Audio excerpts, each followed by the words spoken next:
Bonjour et bienvenue à cette rencontre virtuelle FLE Macmillan, aujourd'hui destinée aux professeurs d'adolescents. Donc je me présente, Antonio Melero, responsable Espagne pour les éditions Mesures des langues. Et voilà, donc je vais vous expliquer rapidement à quoi va consister cette séance d'aujourd'hui. Donc vous allez voir deux interventions, donc chacune à peu près des 40 minutes. Donc la première intervention sera animée par Amandine Cattel, formatrice FLE, et elle va porter sur les lexiques cette intervention, et une deuxième qui va porter sur les clichés et les stéréotypes, animée par notre collègue Sébastien Debresse. Voilà, donc selon ce chronogramme, vous allez avoir 1h30 de formation en ligne. Et sachez que vous allez voir les intervenants avec une présentation, etc. Et ils vous indiqueront à quel moment vous devez participer. Donc, on va vous solliciter certaines interactions. Donc, que ce soit des questions à choix multiples, des réponses ouvertes, donner votre avis, etc. Et voilà, ils vous l'indiqueront à la fin, au fur et à mesure de l'intervention. Donc, sachez également que cette vidéo va être disponible sur YouTube et sur Advantitch, et que nous vous enverrons un petit email avec votre certificat de participation ainsi que le document de travail de l'atelier et les diaporamas. Donc voilà, juste pour info aussi, à la fin de la séance, vous allez pouvoir répondre à un questionnaire de satisfaction, justement pour connaître vos besoins en termes de formation et pour nous aider à vous proposer des thématiques de formation qui vous intéressent. Voilà, donc je pense qu'on peut commencer officiellement cette rencontre virtuelle FLE Macmillan. On vous remercie énormément. Vous êtes aujourd'hui 200 profs connectés depuis les quatre coins de l'Espagne. Donc, bienvenue, et je vais présenter et passer la parole à Amandine Cattel, notre première intervenante. Donc, bonjour Amandine. Bonjour. Bonjour, donc je vous présente Amandine, même si vous la connaissez peut-être. Donc Amandine, elle est formatrice indépendante FLE et autrice chez les éditions Maison des Langues. Elle a notamment écrit plusieurs collections comme Les Reporters, qu'elle connaît super bien, ou encore Défis pour les grands adolescents et adultes. Et voilà, bienvenue Amandine. Je pense que t'as pas besoin de te présenter dans les détails. Tu es déjà assez connue dans les mondes de la formation FLE. Donc Amandine, elle a travaillé dans plusieurs réseaux d'alliances, d'instituts, d'ailleurs en Espagne, notamment à Bilbao, comme coordinatrice pédagogique. Et depuis des années, on a le plaisir de compter sur elle dans nos collaborateurs, formateurs et auteurs. Donc voilà, je te passe la parole, Amandine, et je te souhaite une bonne intervention. Merci beaucoup, Antonio. Et bonjour aux collègues de Bilbao, s'il y en a, on ne sait jamais. Alors voilà, notre petite formation de cet après-midi va porter sur le lexique. Et on a décidé d'intituler cette formation Des mots sans mots. C'est un petit jeu de mots, justement, pour essayer de voir si on peut trouver des techniques et des conseils pour faire en sorte que nos élèves enrichissent leur lexique, que nous, on trouve des techniques pour enseigner le lexique et que donc eux apprennent le plus facilement possible. Voilà, de manière facile, efficace, ludique, dynamique, essayer de trouver des solutions pour faire en sorte que ce soit surtout le plus efficace possible et le plus sympa possible. Donc comme le disait Antonio, je vais faire appel à vous régulièrement pour que vous participiez, que vous me donniez votre avis, que vous choisissiez parmi certaines réponses. Voilà, je vais avoir un petit peu besoin de votre opinion et de votre participation à différents moments. Donc je vous préviendrai, mais soyez prêts à cliquer lorsqu'une petite fenêtre s'ouvrira sur votre écran pour pouvoir participer. C'est ce qui nous permet de rendre les choses un peu interactives malgré la distance. Alors voilà ce qu'on va faire pendant une petite demi-heure, 40 minutes. On va essayer de répondre à ces différentes questions. Tout d'abord, de réfléchir à pourquoi enseigner le lexique. Pourquoi est-ce que c'est intéressant et important d'enseigner le lexique, et notamment par rapport à la grammaire. Est-ce qu'il faut choisir entre les deux? Est-ce qu'il y en a un plus important que l'autre? Voilà, on va essayer de réfléchir à ces questions. On va aussi réfléchir à la question qu'est-ce que le lexique, et plus que qu'est-ce que le lexique, en fait, c'est un peu l'idée de savoir qu'est-ce qui est relié au lexique, qu'est-ce qui est lié indissociablement au lexique. Qu'est-ce qu'il y a en fait sous le lexique, certains éléments auxquels on ne pense pas toujours. Et ensuite, et ça va être la plus grande partie de mon intervention, ça va être de vous donner un peu et d'échanger éventuellement aussi sur des techniques et des idées d'activités pour enseigner le lexique. Donc comment enseigner le lexique? Donc différents outils. différents supports aussi qui peuvent être des choses qu'on met en place en ligne, en présentiel. Enfin, quand je dis en ligne, c'est-à-dire des idées d'outils qu'on va pouvoir utiliser en ligne, que vous soyez en cours en ligne ou en cours présentiel, peu importe. Des idées aussi d'outils que les élèves vont pouvoir travailler un petit peu en autonomie.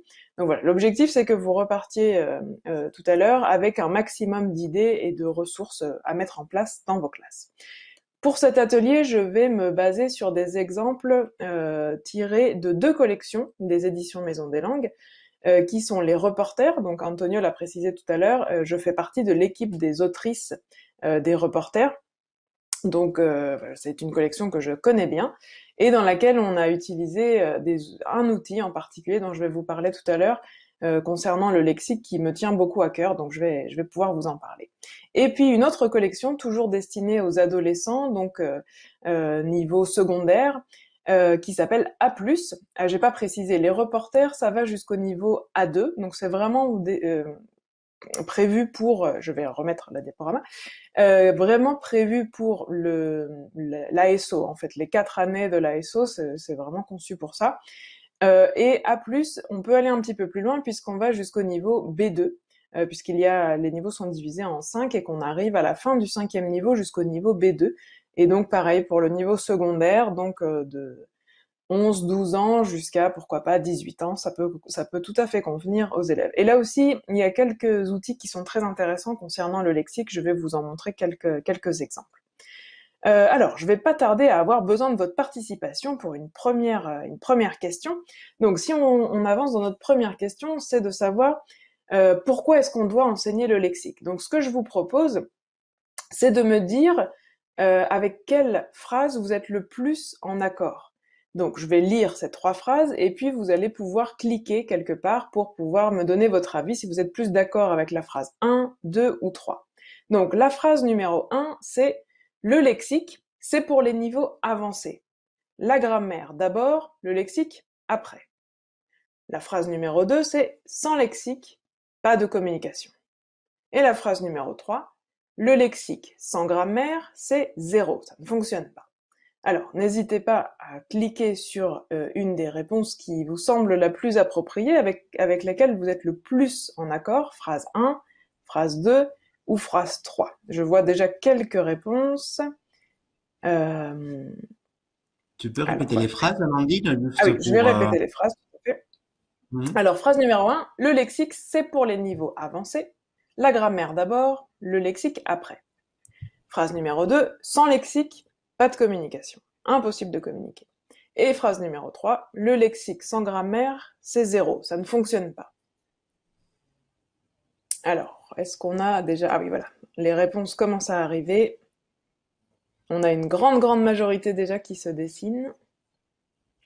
Je vais attendre encore un tout petit peu, mais a priori, bon, je crois qu'on peut déjà commenter les résultats parce qu'il y a vraiment une majorité écrasante pour la phrase numéro 2. En fait, la majorité d'entre vous, voilà, presque 90% d'entre vous, vous êtes plutôt d'accord avec la phrase numéro 2. Donc sans lexique, pas de communication. Si on n'a pas les mots, on ne peut pas communiquer. Et il y a quand même aussi quelques personnes qui ont voté pour la phrase numéro 3, un petit peu moins, on est à 15% à peu près, qui ont dit donc que le lexique sans la grammaire, ça ne fonctionne pas. Donc très sincèrement, je suis d'accord avec vous. En priorité, j'aurais voté pour la phrase 2, mais c'est vrai que la phrase 3, je suis aussi assez d'accord que juste des mots sans pouvoir construire des phrases structurées, c'est quand même assez limitant. On va pas pouvoir aller très loin. Donc merci pour cette première participation. Ne vous éloignez surtout pas de votre souris ou de votre clavier, puisque je vais vous demander très rapidement votre avis à nouveau, votre collaboration. Donc justement, pour essayer d'illustrer un peu cette phrase numéro 2 que vous avez choisie, on va faire un test, on va faire une expérience. Je vais vous lire un petit texte que j'ai ici sous les yeux. Je vais le lire 2 fois, c'est très court, et vous allez me dire à quel point vous avez compris les informations. Donc vous allez avoir un nouveau sondage qui va apparaître avec différentes options. Est-ce que vous avez compris tout, beaucoup, un peu, ou rien du tout? Je lis une première fois le texte. Aujourd'hui, temps magnifique. Température, saison. Vigilance nord, vent, pluie. Demain, averse. Température baisse. Averse, sud, pays. Ok. Donc n'hésitez pas à voter déjà si vous avez une idée. Sinon, le temps que vous votiez, je vais lire une deuxième fois le petit texte. Donc je répète. Aujourd'hui, temps magnifique. Température saison. Vigilance nord. Vent, pluie. Demain, averse. Température baisse. Averse sud pays. Alors, je vais regarder si vous avez déjà voté. Oui, on a déjà pas mal de personnes qui ont voté. Alors, je vous laisse un petit peu de temps parce que je vois que ça augmente. Mais a priori, là encore, il y a une majorité qui se dessine très rapidement. Ah, c'est en Pour la train première d'évoluer. option. Pour la première option, a priori, ça évolue très vite. Bon, a priori, la majorité d'entre vous, pouvez continuer à voter, mais on va déjà commenter les premiers résultats.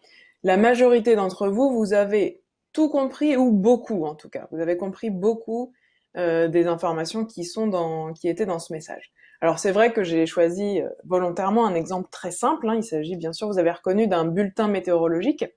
Donc les informations sont très simples, ce sont des faits. En disant aujourd'hui, demain, on peut jouer un peu avec la temporalité même si on ne conjugue pas de verbe. Donc voilà, voilà, on a à peu près le même nombre de votants que tout à l'heure et on voit effectivement que la majorité d'entre vous, donc 65% d'entre vous, vous avez tout compris et 30% beaucoup. Donc on voit qu'a priori le message est passé. Alors qu'est-ce qu'il y avait de particulier dans ce message? Il y avait des choses qui avaient disparu dans ce texte, notamment tout ce qu'on appelle le lexique fonctionnel ou grammatical, c'est-à-dire les articles, les prépositions, les verbes, et aussi tout ce qui est terminaison, morphologie. Voilà, il n'y avait pas d'accord, pas de pluriel, pas de féminin, pas de les verbes, il n'y avait pas de verbes et ils n'étaient pas conjugués. Voilà. Qu'est-ce qui reste? Il reste le lexique sémantique ou conceptuel, c'est-à-dire les noms et les adjectifs. Et vous voyez que malgré tout, la communication est passée. On a réussi à communiquer un message, à communiquer certaines informations. Donc, le lexique sans grammaire, c'est pas tout à fait zéro, puisqu'on peut communiquer. Donc, je continue avec mes expériences pour essayer de répondre à cette question. Qu'est-ce qu'il y a sous le lexique? Qu'est-ce qui est directement relié au lexique? Qu'est-ce qui est indissociable du lexique? Alors, je continue avec mes expériences avec vous, je compte toujours sur votre participation. Si je vous dis des fruits, voilà, vous pensez à des fruits, vous avez une image mentale qui se crée instinctivement, et vous allez me dire, là encore, donc toujours en votant, si votre image mentale, elle ressemble plutôt à l'image 1 ou à l'image 2. Donc il n'y a pas de bonne ou de mauvaise réponse, c'est vraiment ce que vous avez imaginé, est-ce que ça ressemblait plutôt à l'image 1 ou à l'image 2. Ah, je crois que le sondage n'est pas activé peut-être. Voilà, ça va être justement Ok. activé. Donc c'est bien, ça vous laisse le temps de visualiser Et des votre pensées aux image. fruits. Voilà. Voilà, pensez à des fruits. En plus, c'est l'heure du goûter. Ah non, il est 18h, c'est plus tout à fait l'heure du goûter. Ça y est, les premiers votes sont en train d'arriver. Alors, est-ce que vous imaginiez plutôt, lorsque je vous ai dit des fruits, est-ce que vous imaginiez plutôt la photo, l'image 1 ou l'image 2? Qu'est-ce qui correspond le plus à votre imaginaire? Je pense que toi et moi, Amandine, on a une représentation différente, non? Peut-être de par nos Oui, origines. Peut-être. j'imagine, Mhm. ouais. Et je vois d'ailleurs que les résultats sont assez mitigés. Et c'est intéressant parce qu'à chaque fois qu'on pose la question, on a des résultats différents. Mais effectivement, moi, lorsqu'on me dit des fruits, j'ai instinctivement l'image 2, en fait, qui représente exactement un marché français. Dans quelques mois, on va trouver à peu près ces fruits. Dans quelques semaines, j'espère, si le soleil reste, on va trouver ces fruits qui sont vraiment des fruits typiques de l'été en France, des abricots, du raisin, des fraises, etc. Pour moi, l'image 1, c'est des fruits exotiques, ce que j'appellerais des fruits exotiques ou voilà, des fruits tropicaux. C'est pas quelque chose qui existe dans mon entourage, dans mon environnement naturel. Je peux bien sûr les acheter, mais ça ne vient pas d'ici. Donc qu'est-ce que vous avez répondu finalement? Ah, on a quand même une majorité pour les fruits que j'appelle moi exotiques, avec 60% à peu près, et 40% environ d'entre vous avaient voté plutôt pour l'image 2. C'est très possible que, effectivement, ça dépende d'où vous veniez. Antonio, tu es plutôt du sud de l'Espagne, donc tu penses peut-être Mhm. plus aux fruits que j'appelle moi exotiques, alors que moi Voilà, qui c'est suis du des... nord de la France, voilà, c'est sans doute lié à ça. Donc c'est intéressant de voir les réponses qui sont un peu différentes.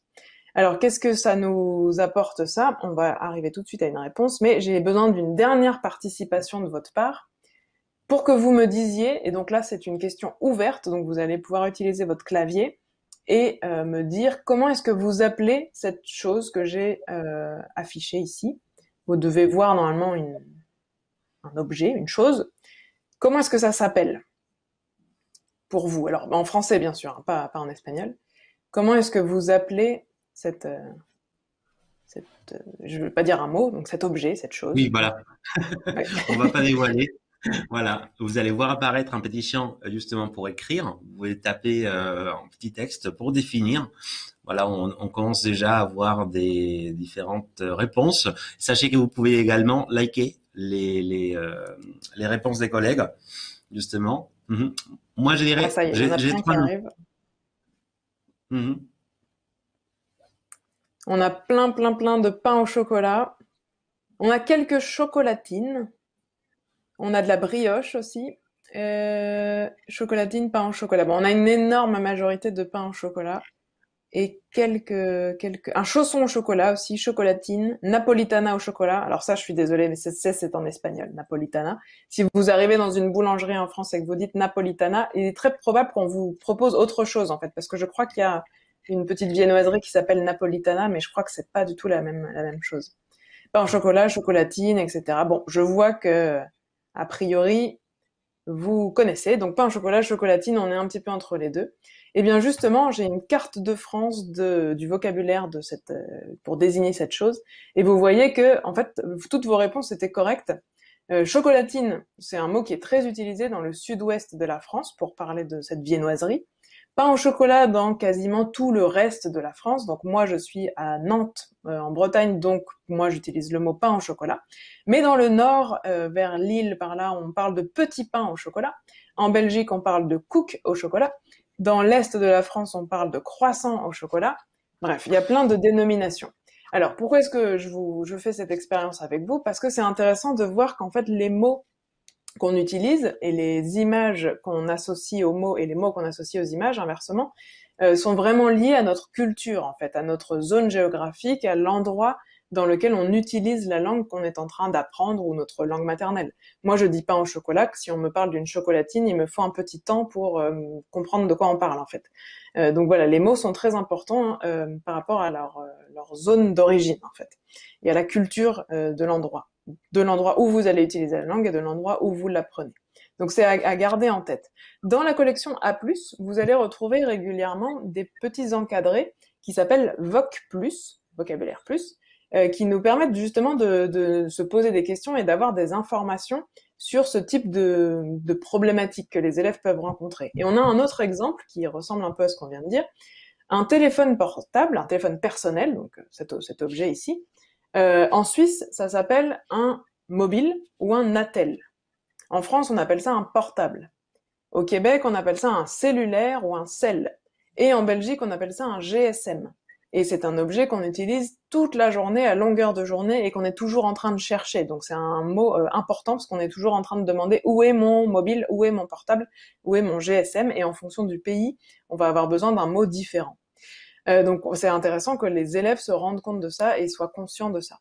Un autre point important, dans les reporters, on localise aussi le lexique par rapport à la zone où qu'ils sont en train d'étudier. Donc on parle des catastrophes environnementales, on est dans une unité qui est en Nouvelle-Calédonie, donc on va parler de typhons, de tsunamis, d'éruptions volcaniques, de morts des coraux, etc., de choses qui ne sont pas forcément dans mon quotidien à moi qui suis en Bretagne, mais j'ai besoin de ce vocabulaire-là si je veux communiquer avec des personnes de Nouvelle-Calédonie ou parler de la Nouvelle-Calédonie. Donc voilà, le lexique est vraiment lié directement à la culture et c'est quelque chose qu'il faut bien garder en tête. Alors voilà maintenant comment est-ce qu'on va pouvoir enseigner et apprendre le lexique. Ça fait partie des questions qu'on se pose. Donc dans les reporters, un choix a été fait. À la fin de chaque unité, on retrouve une carte mentale qui en fait récapitule tout le lexique de l'unité.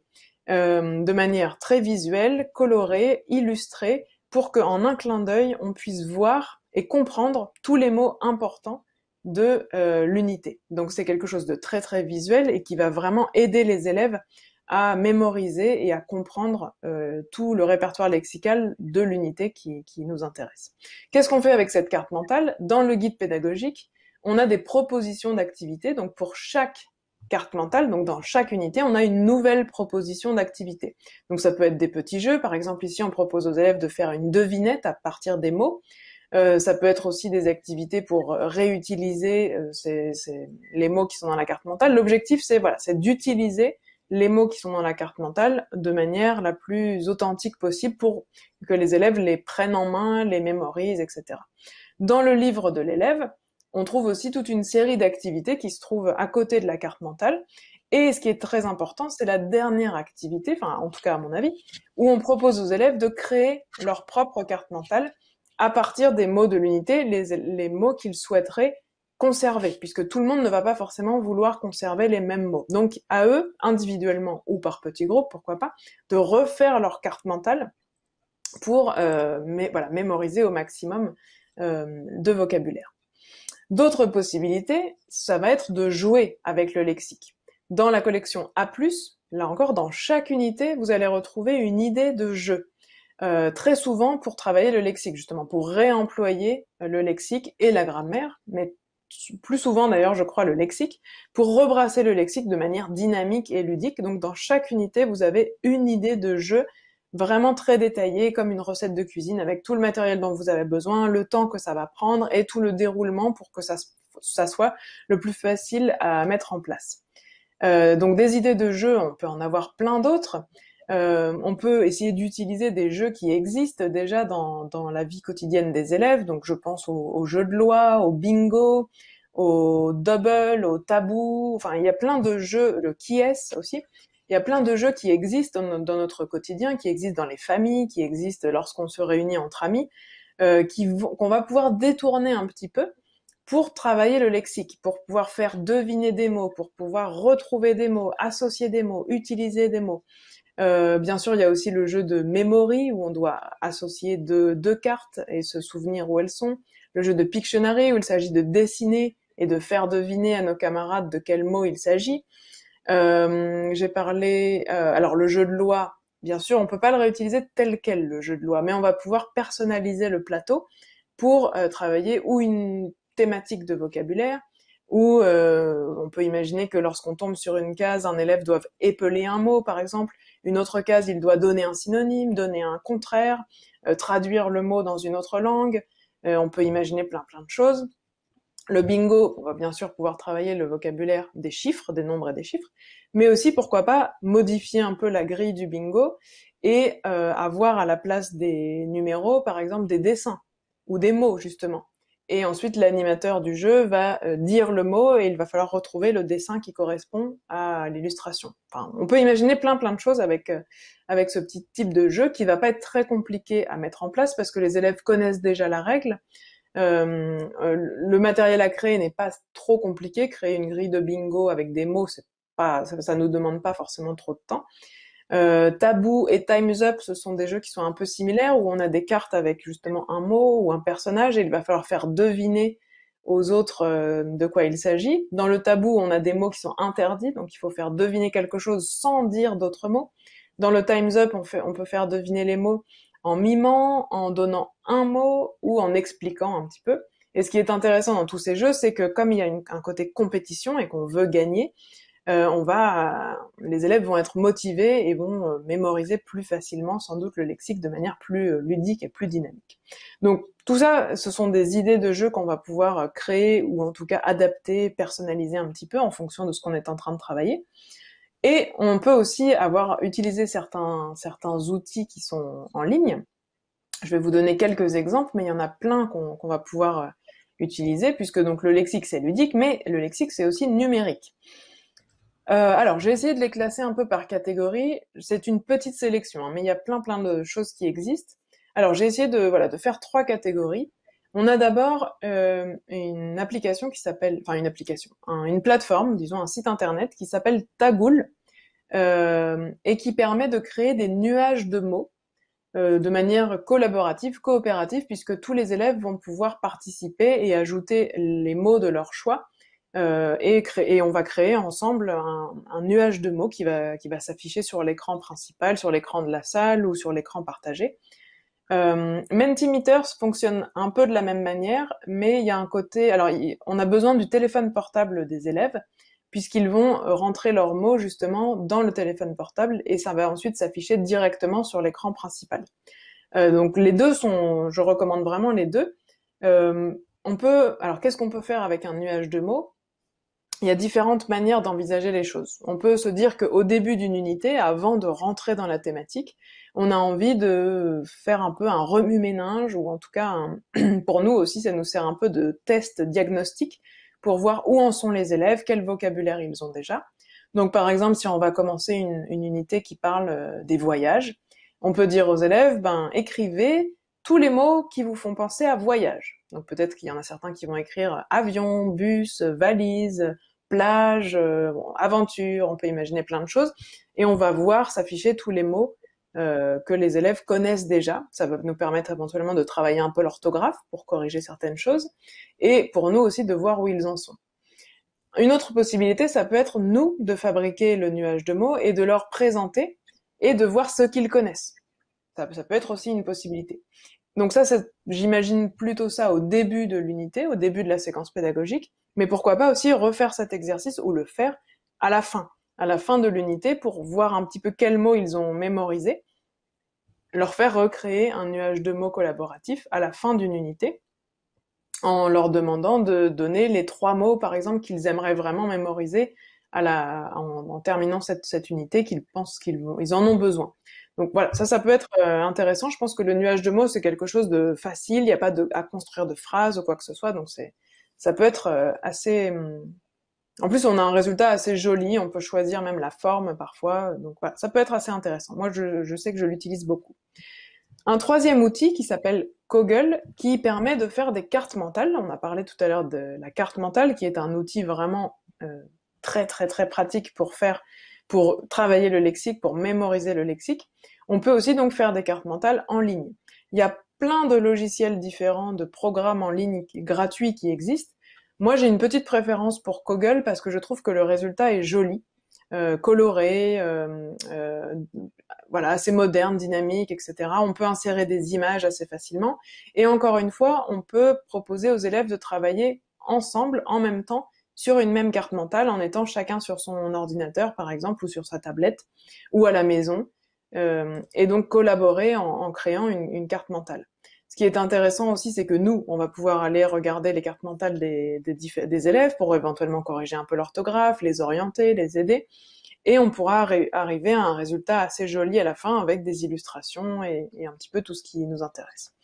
D'autres outils, alors je suis à peu près sûre que vous connaissez Kahoot, qui permet de faire des quiz en ligne, des petits questionnaires. Moi, je sais que c'est un petit rituel que j'avais mis en place dans certaines de mes classes, où je demandais aux élèves de créer un petit quiz très rapide de 4 ou 5 questions sur le lexique pour démarrer un cours. Et donc, l'objectif, c'était qu'il défie le reste de la classe avec 4 ou 5 questions de lexique pour démarrer le cours. C'était vraiment un rituel. Et donc, à tour de rôle, un élève devait avoir préparé un petit quiz. Donc, si vous réfléchissez bien, à moi, ça ne me demande pas de travail. C'est les élèves qui fabriquent le quiz. Ils savent le faire, ils savent c'est facile, ils savent créer un quiz sur Kahoot. Et ensuite, en classe, c'est assez facile. Il suffit qu'ils prennent leur téléphone portable pour répondre au quiz. Si on a fait un quiz de 4 à 5 questions, c'est assez rapide. Ça permet de dynamiser la classe, de faire quelque chose de ludique. Et comme ce sont les élèves qui créent leur propre quiz, en général, le niveau correspond au reste de la classe, on est dans la thématique, etc. Donc ça va. Et une autre application, enfin c'est à la fois une application qu'on peut installer sur son téléphone et c'est aussi sur l'ordinateur, on peut utiliser les deux interfaces, qui s'appelle Quizlet. Je vais terminer avec cette application. Alors Quizlet, moi si je dois recommander un seul outil numérique pour le lexique, j'ai envie de vous recommander Quizlet, qui est assez génial, qui permet aux élèves de se créer comme des flashcards interactives qu'ils vont pouvoir utiliser, donc qu'ils vont pouvoir créer en fait les cartes en créant deux listes de vocabulaire qui se correspondent. Donc par exemple le mot en français, le mot en espagnol, pourquoi pas, ou le mot en français et la définition, ou le mot en français et une phrase avec ce mot, par exemple. Enfin, on peut imaginer plein de choses. Et ensuite, lorsque la liste est créée, ils peuvent très facilement générer des petits jeux, des petites activités très rapides. Voilà, s'ils ont 5 minutes à perdre en attendant le bus ou le métro, par exemple, ils peuvent générer un petit jeu et réviser leur lexique français et de n'importe quelle langue d'ailleurs, puisque en général ils l'utilisent aussi dans d'autres langues. Donc je vous invite vraiment à découvrir cet outil si vous ne le connaissez pas encore et à encourager vos élèves à prendre l'habitude, quand ils apprennent un nouveau mot, de l'entrer dans leur Quizlet pour qu'ils intègrent petit à petit toutes les petites activités ludiques et les petits jeux qu'ils génèrent. Voilà, donc quelques recommandations, il y a plein d'autres choses qui existent sur Internet, mais bon, pour essayer de vous présenter quelques idées qui me semblent à moi intéressantes, j'ai choisi ces quelques applications. Alors, n'hésitez pas si vous avez des questions, je pense que vous pouvez les poser et pendant ce temps-là, je vais conclure, vous apporter ma petite conclusion avant de répondre à vos éventuelles questions. Alors, on va essayer de garder en tête que le lexique, donc, il est vraiment relié à la culture. Vous avez vu, on a pris quelques exemples, on a fait quelques expériences, c'est vraiment relié à la culture de où on est et où on utilise le lexique. Donc c'est intéressant pour les élèves en fonction de leurs objectifs, de pourquoi ils apprennent le français, de où ils pensent l'utiliser, avec qui, de bien garder ça en tête et éventuellement de leur ouvrir les yeux sur des exemples comme on a vu les différentes manières d'appeler un téléphone, les différentes manières d'appeler un pain au chocolat, une chocolatine. Bon, c'est des petits détails, mais qui sont importants à garder en tête. Le lexique, il est aussi lié à la grammaire. On n'en a pas trop parlé aujourd'hui, mais c'est clairement lié à la grammaire puisque on a besoin de savoir faire des phrases les plus construites possibles pour pouvoir bien s'exprimer. Et donc, en fait, le lexique, il est vraiment lié à la personne. Donc c'est intéressant, je crois, d'essayer que chaque élève personnalise un peu son répertoire lexical en fonction des mots dont il a besoin, des mots qui l'intéressent, en fonction de ses centres d'intérêt, de ses goûts, de son environnement, etc. Et donc le travail du lexique, je crois qu'il est à insérer dans le scénario pédagogique au même titre que la grammaire, qu'on insère, qu'on travaille à différents moments, puisqu'on découvre, ensuite on analyse, on conceptualise, on systématise et on réutilise. On peut faire la même chose avec le lexique. C'est pas seulement une liste de vocabulaire à la fin, mais en fait il y a plein de manières de travailler le lexique et de faire en sorte que la mémorisation soit la plus rapide et la plus efficace possible. Voilà. Alors voilà pour moi, je ne sais pas s'il y a quelques questions qui seront apparues. Je sais pas Oui, si... Amandine. Ouais. On va justement ouvrir à l'audience justement pour qu'ils posent des questions. Donc vous allez voir apparaître, comme on a fait tout à l'heure, non, un petit champ justement pour poser vos questions. Donc vous allez pouvoir nous envoyer vos questions pour y répondre en direct. Et en attendant justement que ce petit encadré apparaisse, voilà, vous voyez déjà ce qu'il y a. Moi, je voulais te poser la question, Amandine, ce que tu en penses. Et par rapport au lexique, parce que moi, quand j'étais prof, j'avais ma théorie à moi, mais bon, tout ce qui est passage par la langue maternelle, par exemple, pour apprendre une langue étrangère, non? Travailler depuis la langue maternelle vers la langue étrangère pour cet apprentissage. Quel est ton avis? Moi, je suis vraiment pour utiliser la langue maternelle, en fait. Surtout que là, on parle d'espagnol ou catalan. Alors, l'euskera, c'est un peu différent parce que c'est vraiment très différent. Mais toutes les langues qui sont parlées en Espagne, à part l'euskera, ont vraiment des liens très forts avec le français. Ça vient des mêmes origines. Donc, en fait, ça peut nous aider à comprendre le lexique, à le mémoriser, puisqu'on sait que ça se ressemble. Alors, parfois, on fait des tentatives et on se dit ah bah ça va être le même mot qu'en espagnol et on essaye, on l'a tous fait dans un sens ou dans l'autre. Des fois ça ne fonctionne pas, mais on peut quand même tenter et faire aussi le lien avec les autres langues que les apprenants, enfin les élèves sont en train d'apprendre, avec l'anglais ou je sais pas quelle langue ils peuvent apprendre d'autre, l'allemand ou l'italien ou n'importe quelle autre langue. Je pense que c'est intéressant parce que ça montre justement que tout est lié, on est dans un monde où on parle un peu plusieurs langues dans la journée quand dès qu'on travaille dans un milieu un peu international ou un peu ouvert sur le monde. Donc moi, je suis vraiment pour faire des ponts entre les langues et des liens entre les langues et pas forcément cloisonner, enfin séparer toutes les langues. Mais je sais qu'il y a des enseignants qui n'aiment pas trop utiliser la langue maternelle en classe. Je crois que c'est vraiment un choix personnel. Après, ouais, je suis Mhm. pas sûre qu'il y ait une méthode meilleure que l'autre. Mais j'ai envie de vous dire, suivez votre instinct, sauf s'il y a des obligations institutionnelles et qu'on vous interdit de parler une autre langue. Ça, des fois, ça arrive. Mhm. Ouais. Oui, en fait, ça te sert aussi à créer des stratégies, à développer des stratégies. Voilà, effectivement. On a plusieurs questions, donc on nous demande si Quizlet est-il gratuit? Alors oui, oui, c'est vrai que j'ai pas précisé tous les outils numériques que j'ai présentés ont une version gratuite qui, à mon avis, permet déjà de faire beaucoup de choses. Donc Quizlet, c'est la même chose. Kahoot, Kaggle, Mentimeter, ils ont tous une version limitée gratuite, mais sincèrement, elle est déjà pas mal suffisante. Après, si vous voyez que vous utilisez Quizlet avec tous vos élèves, toutes vos classes, que vraiment ça devient votre outil principal pour le vocabulaire, peut-être que ce sera intéressant de prendre un abonnement et j'ai aucune idée des prix. Voilà, moi je n'ai jamais payé sur ces plateformes-là. La version gratuite et limitée me suffit. Donc oui, oui, j'ai présenté des choses gratuites. Mhm. Super. Voilà, il y a d'autres interventions en disant que voilà que c'est important de mettre en relation les langues que les élèves connaissent. Ouais, Effectivement, je crois aussi. on peut pas être en désaccord, on va dire, avec Mm. avec cette intervention. Je sais pas s'il y a d'autres questions que vous voulez lancer à Amandine. Sinon, je te laisse remettre dans les diaporamas. Amandine, tu avais mis ton adresse des contacts aussi, donc on va profiter pour le projeter ces diaporamas. Et, justement parce que Amandine anime énormément de formations. D'ailleurs, il y a pas longtemps, elle a animé la fabuleuse semaine du FLE.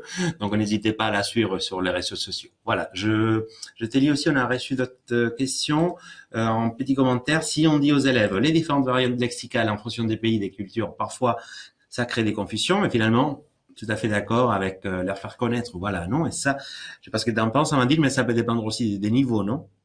Oui, alors Donc, peut-être que dès le A1, leur expliquer que pour chaque mot, il y a plusieurs variantes dans tous les pays francophones, ça peut être un peu confusant. Enfin, confusant n'existe pas en français, mais ça peut les confondre un peu éventuellement. Mais garder leur esprit ouvert, en fait, bien qui gardent en tête que le français est pas parlé seulement en France, mais dans plein et d'ailleurs, on a vu que même en France, il y a des différences, mais que voilà, et c'est important en fonction de où ils vont utiliser la langue, de garder en tête que peut-être il y aura certaines différences. Je trouve que la différence l'histoire du téléphone portable, c'est assez flagrant parce que c'est vraiment un mot qu'on utilise au moins 20 fois dans la journée. Et en Belgique, ils disent GSM, ils disent vraiment pas portable. Donc, voilà, au début, on se demande un peu de quoi ils parlent. Et eux, sans doute que aussi se demandent ce que c'est que ce portable, parce que ça peut être un ordinateur, un téléphone, n'importe quoi de portable. Donc, ouais, je pense qu'il faut leur dire que ça existe, leur faire connaître, voilà, c'est ce qu'a dit la personne, je crois, leur faire connaître, mais voilà, sans créer de confusion et peut-être en se centrant, en tout cas au départ, sur une manière de parler et petit à petit ouvrir. Ça c'est un peu dépend de comme vos élèves, de leur niveau, ouais. Mm. les cas du dîner, du souper, du Ouais. goûter, etc. En fonction du pays, non, tu te pointes à un mauvais moment de la journée pour répondre à l'invitation. Et une petite dernière question, il y a un collègue qui nous demande d'abord la liste de lexique ou après avoir vu l'unité. Voilà. Hein. Qu'est-ce Alors que moi, je suis tu... toujours plutôt pour découvrir la langue dans son milieu naturel, donc pas balancer une liste comme ça sans avoir de contexte ou sans avoir de documents. Ou... Moi, je trouve que c'est comme la grammaire. En fait, si on suit un peu l'approche actionnelle et inductive, on va d'abord découvrir la langue dans un document parce que les mots sont apparus dans une vidéo, par exemple, ou dans un texte. Et à partir de là, comme on l'a vu exister dans un vrai texte ou dans un vrai document français, on peut hop, le retirer du document et essayer de comprendre de quoi il s'agissait, comment ça fonctionnait. Donc moi, je suis pas trop pour balancer une liste de vocabulaire aux élèves avant qu'ils aient vu à quoi ça servait. Mais là encore, après, chacun a ses manières de fonctionner. En tout cas, dans les reporters, la carte mentale, elle arrive vraiment à la fin de l'unité pour récapituler, pour garder, bon, maintenant qu'on a découvert tout ce vocabulaire, on le garde en une image, en quelques secondes, on le voit et on le comprend. Et il y a une partie qui est super chouette à laquelle tu as fait un peu allusion quand tu as présenté la garde mentale. D'ailleurs, la théorie de la garde mentale, voilà, c'est il faut que chaque élève, chaque apprenant puisse faire sa propre garde mentale. Donc, dans les reporters, justement, dans cette double page de lexique, non, que tu nous as montré, il y a la proposition de créer ta propre garde mentale parce qu'en fonction des besoins de chaque apprenant, ça va être une garde mentale tout à fait différente, non?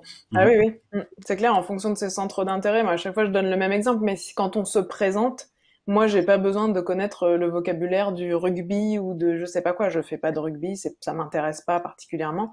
En revanche, un élève qui sera passionné par ça aura besoin de savoir qu'on dit un ballon ovale, un terrain, un essai, un je sais pas quoi. Il a besoin de vocabulaire différent que moi. Donc, chaque personne va avoir sa propre carte mentale, effectivement, un peu différente en fonction de plein de critères différents. Oui. Ok. Écoute, Amandine, merci beaucoup. On va remettre juste ta dernière diapositive où il y avait des informations des contacts, donc et les Twitter, les Facebook d'Amandine. Je vous conseille énormément de la suivre. Alors pas C'est Twitter, Amandine. hein, Instagram. Twitter, Pardon. j'ai pas craqué encore. Instagram. Pardon, Facebook et Instagram, effectivement. Amandine.fleu sur Instagram ou Amandine Kettel-Fleu sur Facebook. Et vous savez, je trouve qu'elle gère super bien les réseaux sociaux, même les mercredis. Tous les mercredis, elle vous propose entendre des questions-réponses. Vous pouvez envoyer vos questions sur Instagram, en story, et elle répond en live. Justement, hier, quelqu'un m'a posé une question sur le lexique et j'ai encore parlé de Quizlet comme outil pour travailler le lexique. Ouais, exactement. Mhm. Ok. Voilà, juste, on va mettre fin à ton intervention, Amandine. On te remercie énormément. À bientôt. Merci, à bientôt, Amandine. Ciao, ciao.